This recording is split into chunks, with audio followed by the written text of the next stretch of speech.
Fast Food Nation. Getting toward the end here, chapter 10, Global Realization. I like how he uses this small town in Germany as an archetype. Plauen, Germany. He says page 225 is the start of chapter 10 if you want to follow along. It was on the wrong side of the Berlin Wall. One after another, the leading ideologies of modern Europe, industrialism, fascism, communism, consumerism, have passed through Plauen and left their mark. And of course, McDonald's and the Golden Arches will leave their mark. Plauen has been a battlefield for these competing ideologies with their proudly displayed and archetypal symbols: the smokestack, the swastika, the hammer and sickle, and last but not least, the Golden Arches. This is where the Hitler Youth started. If you haven't seen it, you should really check out the movie Jojo Rabbit. It is hilarious. It's like a dark comedy about the Hitler Youth.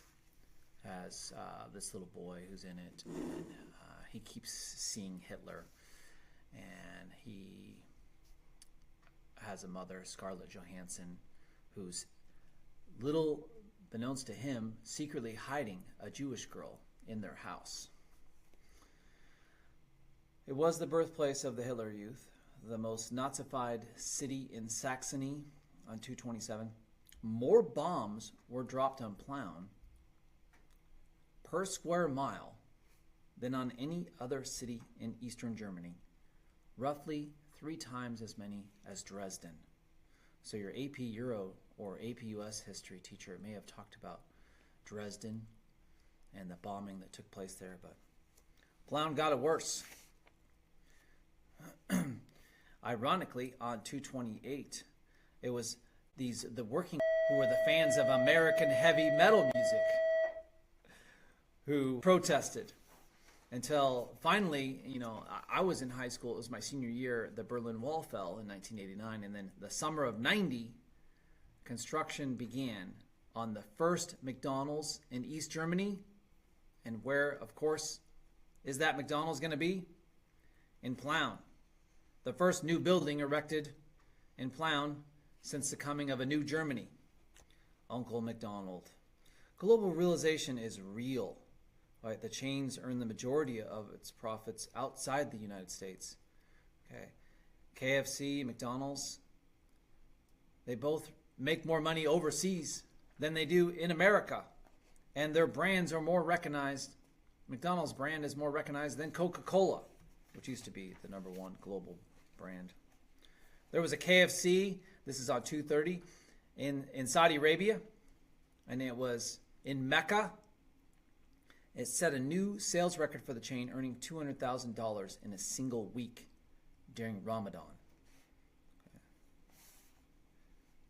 A McDonald's restaurant is just, this is a quote on 230, a McDonald's restaurant is just the window of a much larger system comprising an extensive food chain running right up to the farms, one of the company's Indian partners told a foreign journalist. If we eat McDonald's burgers and potatoes for 1,000 years, Fujita once promised his countrymen, we will become taller, our skin will become white, and our hair will be blonde. Wow. Talk about propaganda. Germany is full of McDonald's today, and it's fully Americanized. I don't know if you've ever been, but although the 4 Allied parties occupied it after World War II, they exerted the greatest lasting influence, perhaps because their nationalism was so inclusive and their nation so distant. Of course, Hamburger, was named after the city in Germany, Hamburg, where ground beef steaks were popular in the early 19th century, bottom of 232. The hamburger was born when Americans added the bun. So, In-N-Out Burger has the best toasted buns. And then he talks about Dachau. Kind of sad on 233. The stores are built on fields where Dachau's inmates once did forced labor. So here, one of the most infamous concentration camps ever And right down the street, they're building a shopping mall or strip mall and a McDonald's. And they put in leaflets. They had the audacity to drop leaflets at the Dachau Museum. Thousands of them. So tourists who are visiting Dachau and trying to be respectful of the past and to learn about world history and Jewish history. These leaflets said, "Welcome to Dachau," and "Welcome to McDonald's." So bold. This McDonald's was in Dachau, but it could have been anywhere. Anywhere in the United States. Anywhere in the world. Las Vegas he uses as an archetype. He calls it "at the circus." Okay. Of course, the Hoover Dam construction brought in lots of jobs and people. And Vegas is an archetype of the consumer technology designed to manufacture not just a tangible product like a burger or a nice casino, but something more elusive. A brief sense of hope, Eric Schlosser says. That is what Las Vegas really sells. The most brilliant illusion of all. A loss that feels like winning. That's the paradox on page 236. Gorbachev influenced Germany, Russia, and even appeared in a Pizza Hut ad. So if you learned about him in history, he's also in the history of the fast food industry.